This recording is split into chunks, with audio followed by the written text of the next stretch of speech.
that's possible. All right, probability. Probability happens in life all over. Some people look at probability and they think of the aspect of gambling. And gambling is part of probability. But probability is way more than gambling. Way more.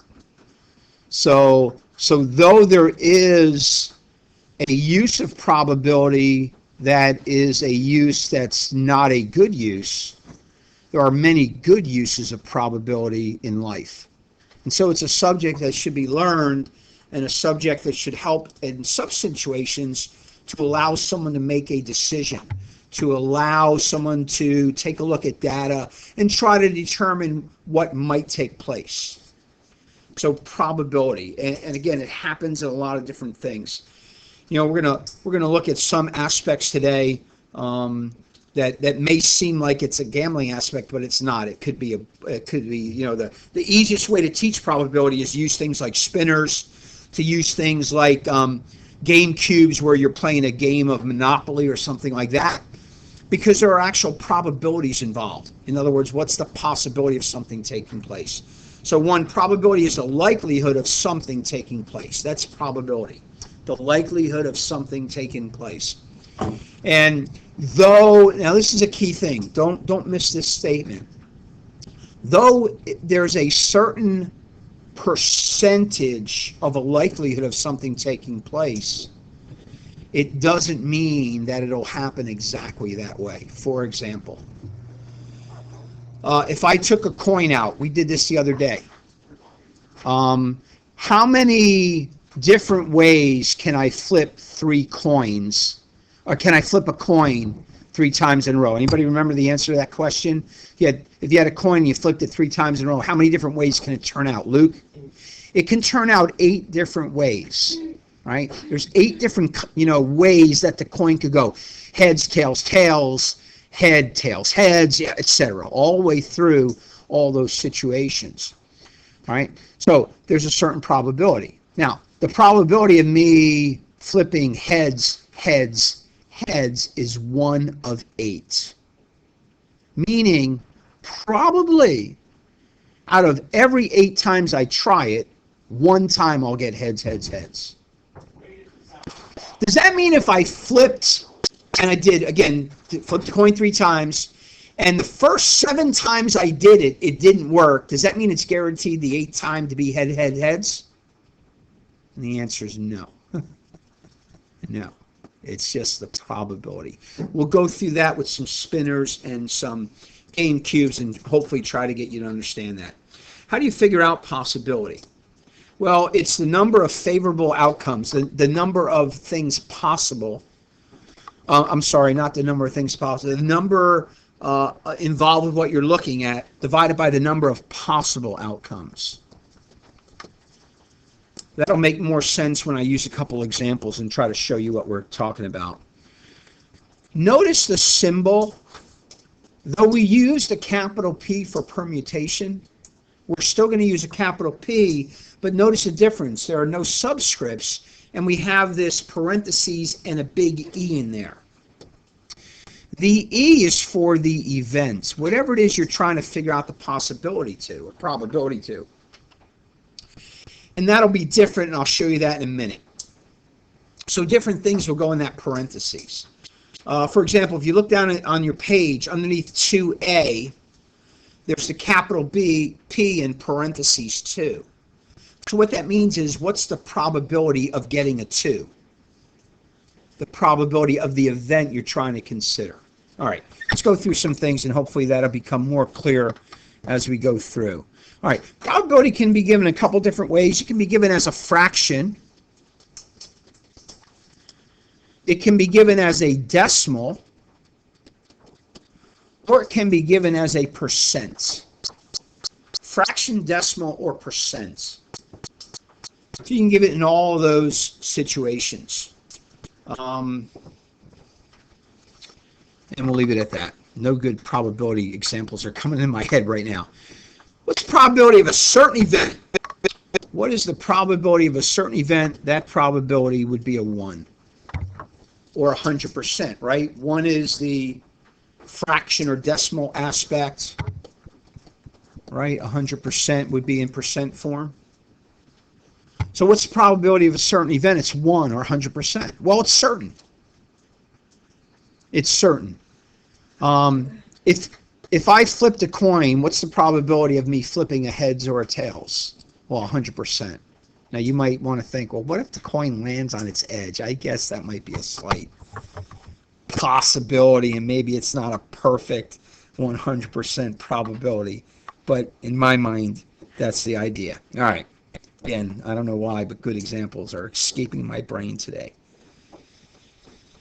Probably because of all the other stuff. All right, let's take a look at a spinner, and let's see if we can use the spinner to try to get us to understand what's going on. So we got a spinner here, and hopefully you see there are 4 spaces on the spinner. Normally with a spinner, if it ends up on the line, the spin doesn't count. So it doesn't count as a try if you end up dead center on the line, right? If you were playing a game with a spinner and the spinner came right on the line between 2, it would be a do-over, yes? So again, the lines don't count. So there are 4 possible places. Now, it would be different, probability would be different if the spaces weren't even, but these are all even spaced, right? The space of the 1 is the same size as the 2, is the same size as 3, is the same size of the 4. So A says, what's the probability of spinning a 2? So again, what you need your top to be is, how many 2s are there on our wheel? Well, there's only 1. And how many possible numbers are there to spin? And the answer is 4. So in fractional form, that would be 1/4. The probability is 1 in 4 spins should be a 2. Now that's the probability. So this is a random generator here. So if I hit it, it'll spin. And look at that. We're already 1 for 1 on spinning a 2. We just beat the probability, right? We're better than the probability. We're 2 for 2. We're now 2 for 3. 2 for 4. I'm going to keep going. 2 for 5. 3 for 6. We're still better than the probability. 3 for 7. 3 for 8. 3 for 9. 3 for 10. 3 for 11. Now we're right on, aren't we? 3 for 12. And I'm glad it turned out that way because, look, here's a key thing with probability. Is it possible that I spin 4 2s in a row? Is it possible? It is possible. Is it probable that I'll spin 4 2s in a row? No. The probability is I'll spin a 2 out of every 4 tries once. Now in the beginning I had 2 in a row. That was better than the probability. But notice as I kept spinning, we ended up right on the probability. 3 out of 12 is 1 out of 4. Kristen, whatever you're working on, whatever you're doing, you're not doing what I told you to do yesterday, and that is to pay attention to what's going on. So, okay, so 1 in 4. Here's the point. The more attempts that you try, the closer you're going to get to that probability and it becoming a reality. So, if I spun this, 1,000 times, I'd be real close to 252s. That'd be the case.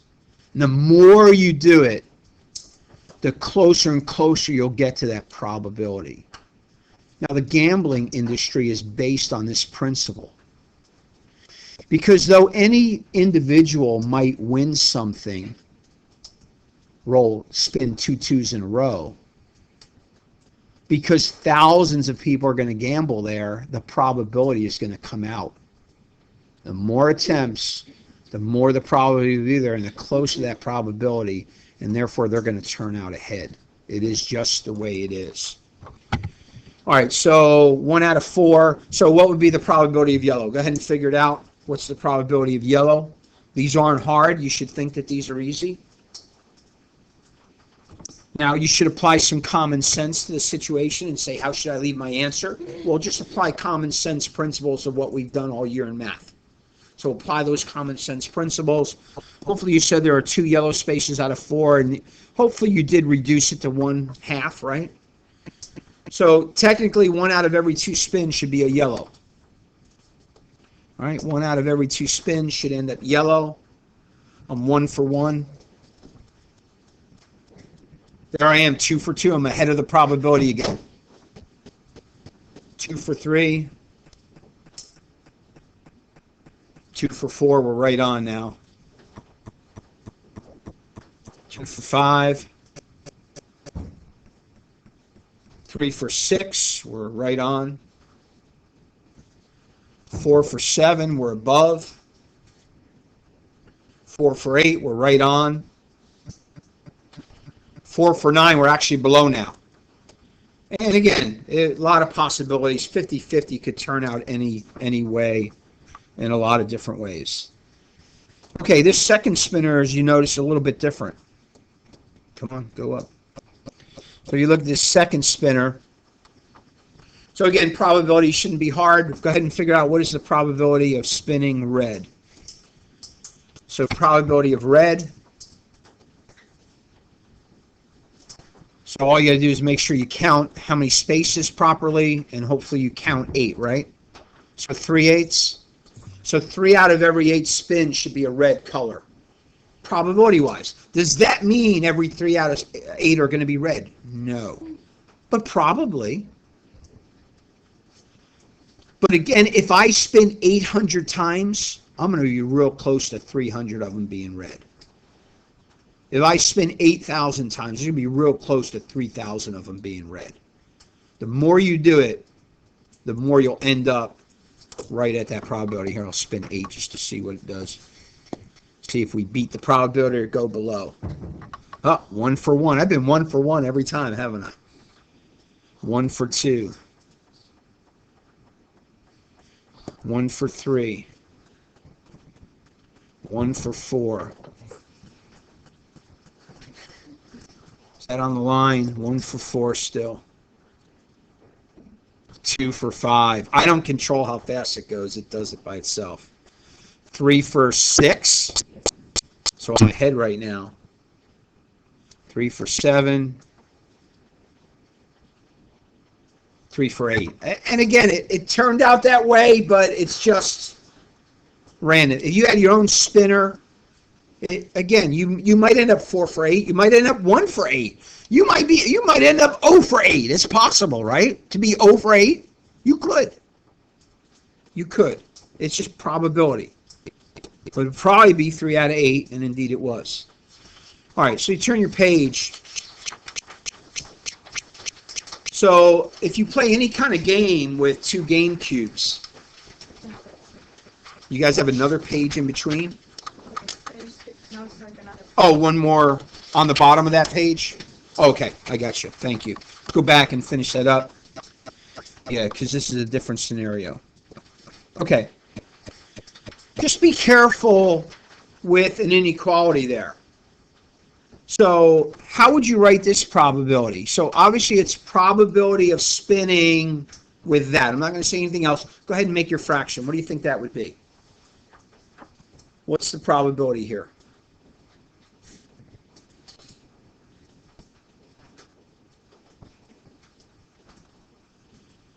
So I hope you said 6 out of 8, and I hope you reduced that to 3 out of 4. Yes? Right? Because there are 6 numbers that are less than a 4. The 3 3s, the 2 2s, and the 1 1. So on this one, if I spin, probably 3 out of every 4 spins will be less than a 4. There's spin 1. I'm 1 for 1 again. 2 for 2. 3 for 3. 4 for 4. I beat the probability. You might say, Mr. Scarfi, you're lucky. No such thing as luck. 5 for 5. 6 for 6. Beating the probability. 7 for 7. 8 for 8.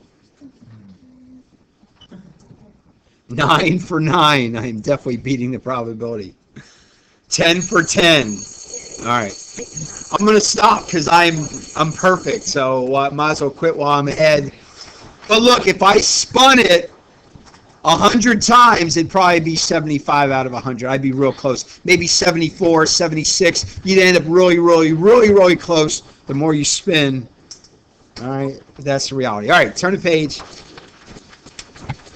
Any of you guys play Settlers of Catan? Has anybody played Settlers of Catan? All right, just a few of you. It's a good game. Settlers of Catan. It's a lot of strategy involved. And the number that you roll determines whether you gain, and depends on where you put your things, whether you gain, what is it, brick or wood or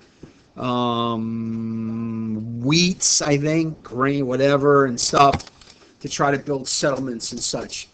And so the knowing the probability of rolls is important. Monopoly. Some people play that if you roll doubles 3 times in a row, you go to jail. Bummer, right? I think that's a house rule. I don't know if that's an official rule or not. But it depends. Any game where you roll 2 game cubes, knowing the probability is going to have a factor in that. So let's take a look at some things here. Now, to get an idea of the possibilities, I had listed them for you. So the red one goes with the red dice, and the blue one goes with the blue dice.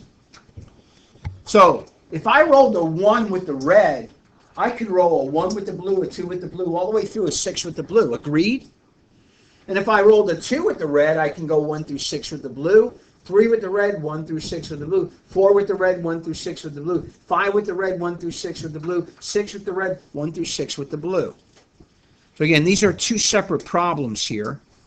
All right. So the top one is the first problem, and the bottom one is the second one. So A says, what is the probability of rolling doubles in Monopoly? Now, in case you don't know what doubles are, double ones, double twos, double threes, double fours, double fives, and double sixes, right? It's the probability of doubles. Oh, do you roll doubles to get out of jail? Right? You do, right? Too?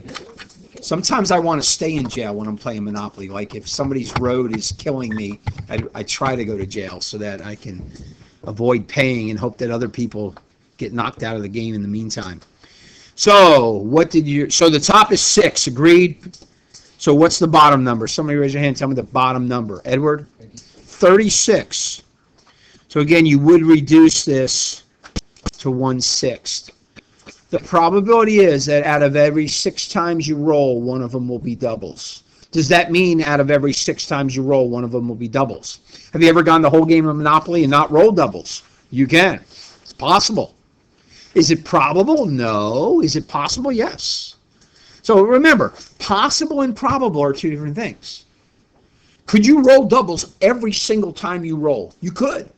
It's possible. Is it probable? No. You're probably going to roll doubles about 1 out of every 6 times you roll. So here, let me roll these dice. There's 1, 2, 0 for 2. Oh, I broke my streak. 1 for 3, 2 for 4, 2 for 5. All right, 2 for 6. I was ahead, right? I'm ahead again. And again, if I keep going and keep going and keep going, that is the case. All right, so what would be the second one? What is the chance of rolling an 8 in Settlers of Catan? Now, by me listing these out like this, it's easier to figure it out. I want you to do that one. What is the probability of rolling an 8 in Settlers of Catan? Who's got it in front? Come on, folks. All right, Aaron, what'd you get? Yeah, there are 5 8s, and again, there are 36 possible, because the 2 6 is an 8, the 3 5 is an 8, the 4 4 is an 8, the 5 3 is an 8, and the 6 2 is an 8. That's it. So there are 536. All right, let's take a minute and figure out percentages. So I want you to take your calculator, figure out the percent for A and the percent for B, and write those in red. Let's change it to a percent. And again, we round our percents to 1 decimal place, right? So I want you to round. So let's change them to a percent. What is 1/6 in percent form? What is 536 in percent form? Hayden, what do you got for the top for A, 1/6? It is 16.7%. That is correct. Nathan, what do you have for 536? And that is correct. It is 13.9%. So 16.7% chance of rolling doubles and a 13.9% chance of rolling an 8. Now, doubles is a good percent, 1 out of 6. That's about as good as you can get. The only other number, you don't need to write this because it'll make things, it'll get in the way of you remembering or understanding what this was. But the only other thing that is as good as doubles is rolling a 7. You got a 1 and a 6, a 2 and a 5, a 3 and a 4, a 4 and a 3, a 5 and a 2, and a 1 and a 6. So that's 6 out of 36, and again, that's only a 16.7 probability of getting that. An 8 is less, 5 out of 36. What do you think a 6 would be? Probability of rolling a 6. Again, you got to look how many 6s are there. There's 1, 2, 3, 4, 5. None of those are a 6. So again, 5 out of 36. So watch. 7 or doubles is the best, right? 6 out of 36. One higher, an 8, is 5 out of 36. One lower than a 7, 6 is 5 out of 36. And that's the way all of them are going to go in that sequence, in that pattern, probably a better word. So again, people that play some games do actually know the probabilities, and that kind of helps them in understanding which way sometimes to go in the game, just because of the probability, right? So, Settlers of Catan players, you got a bunch of cards, and you got to figure out, should I wait one more turn to redeem my cards? But you know about the robber, right? And you know if you have, I can't remember the amount of cards, if you have so many cards and the robber comes up, you got to give away half of them, right? You got to put half back. So you got to think, hey, what's the probability of rolling a 7? 1 out of 6 rolls. If 5 other people are playing the game, there's a chance that 7's going to be rolled before it comes back to you. You got to think about that. Helps you to play the game. All right, anyhow, probability. Rolling the dice. 5. Couple other situations. We could use the word or in the probability. The word or. The word or, Windows. The word or can be associated with either. Either. And by the way, this should be a 3, not a 9. So, because there's no 9 on the wheel. Well, it could be, but that would be boring. So when we say, what's the probability of rolling a 2 or a 3, we mean either one is what we're looking for, either a 2 or a 3. So if you look at the wheel, there are 2 2s and there are 3 3s for a grand total of 5 possible outcomes that we're looking for. We're looking for either a 2 or a 3. If it's a 2 or a 3, we're happy. Out of how many total? There's 8 places on the wheel.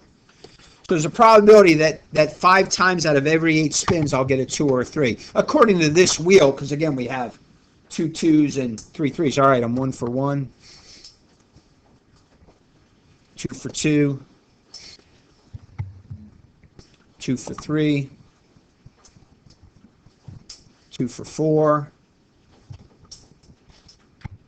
2 for 5, 3 for 6, can still make it. 4 for 7, can still be there. Oh, yeah, 5 for 8, right on. And again, does it mean every 8 is going to be 5 out of 8? No, but it's possible. It's probable. And again, the more I spin, the more I'll get to it. I could get 8 out of 8, but it's probably going to get 5 out of 8. Okay, so do the last one where there of this set. What's the probability of even or blue? What's the probability of even or blue?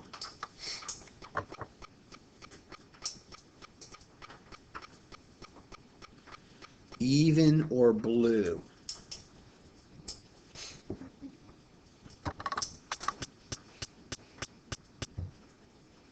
So that's a no-brainer. Hopefully you went 4 out of 8, which reduces to 1/2, right?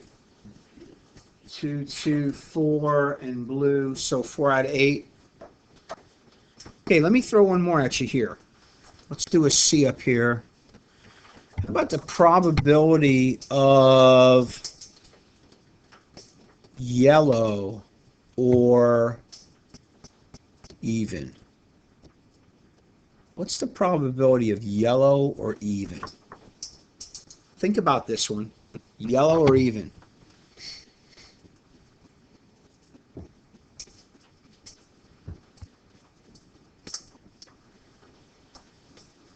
Yellow or even? How many got 1/2? 4 out of 8. How many got 5/8? Okay. This grade 2 is even, yes? This grade 2 is either yellow or even, yes? That's 2. Did you count it twice? There's only one space. Would it make sense to count the same space twice? It doesn't. 1, 2, 3, 4, and the probability is 4 out of 8. Or again, as we reduce, 1/2. Don't count the same space twice. The space is the space, right?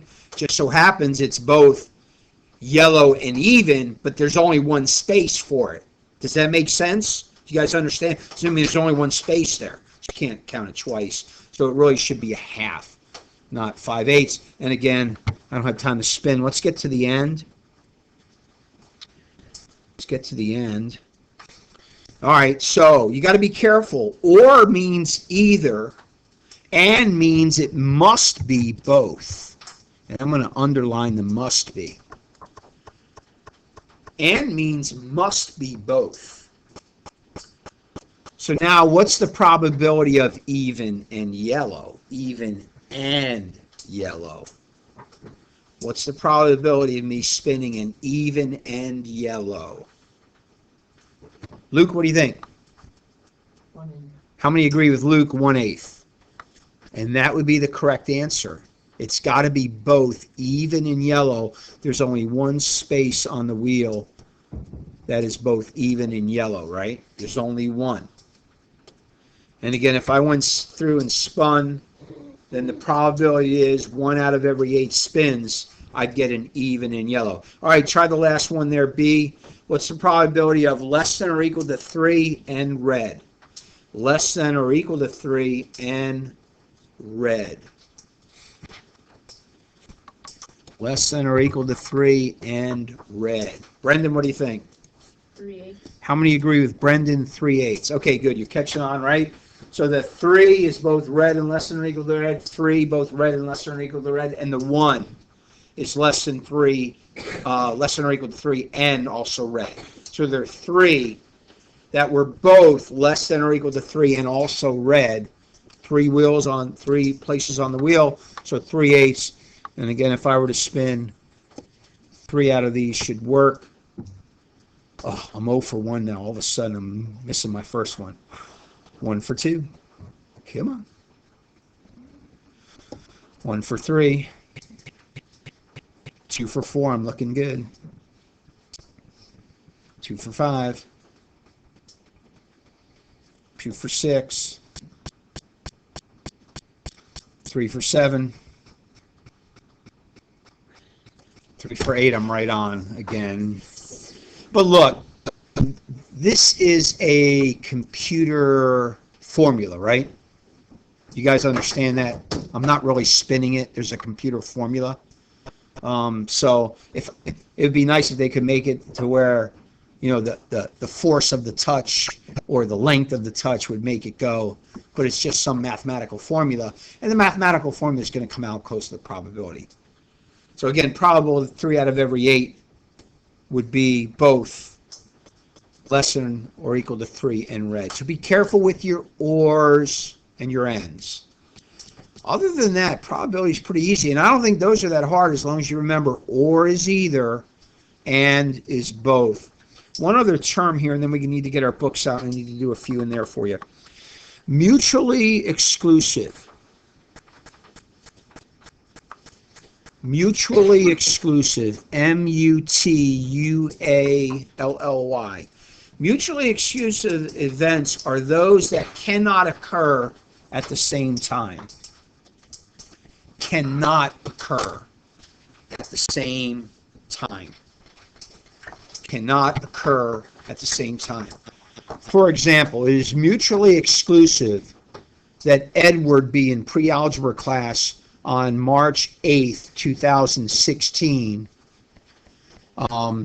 and he can't also be in Australia at this time on March 8th, 2016. All right.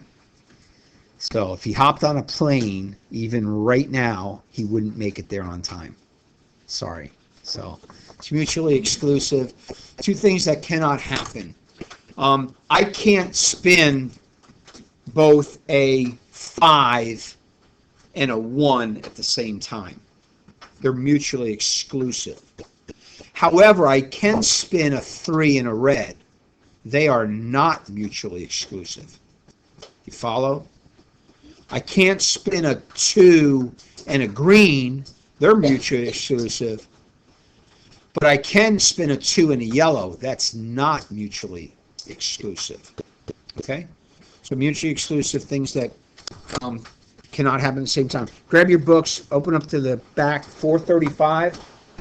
I just need to go over a few things with you guys here.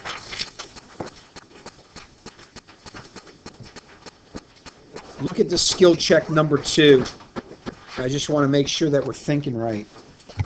Be careful and follow your directions tonight with your homework. If it asks you for a decimal, give it as a decimal. If it asks you for a percent, give it as percent. If it gives you where to round as it tells you. These directions say for one spin, find each of the following probabilities. And it says express your answer both as a fraction and a decimal rounded to the nearest. It says hundredth. How many places is that? 2. Just be careful to read the directions, okay, for a section when you get to your homework. Because, again, your homework's going to be A exercises. So if you look at the spinner, what's the probability of spinning red? Would you say 2/6? You would say what? 1/3, and then you have to go 0.33, right? 2 decimal places. Just be careful with the directions. So let me skip down to A. This first section is 6 marbles. It tells you, 6 red, 5 yellow, 4 green. So you got 3 different colors, and it tells you how many of each. And then it's going to ask you some probabilities. 4 through 6, it tells you what you're dealing with. 7 through 10 uses the spinner. You don't need to reproduce the spinner on your paper, but you do need the original. Like for number 7, the original would be P of 3. Makes sense? Okay. Again, 12 through 15, you don't need the cards there as the original, but you do need the P of whatever. All right, you can see those there. Make sure you're following directions. Make sure you're reducing where you're supposed to reduce. If they want decimals, make sure you're going to the amount of places. They want percent. We did a few in percent, right? Divide it out and change it, multiply by 100 to change it to percent. Quiz tomorrow. Quiz tomorrow.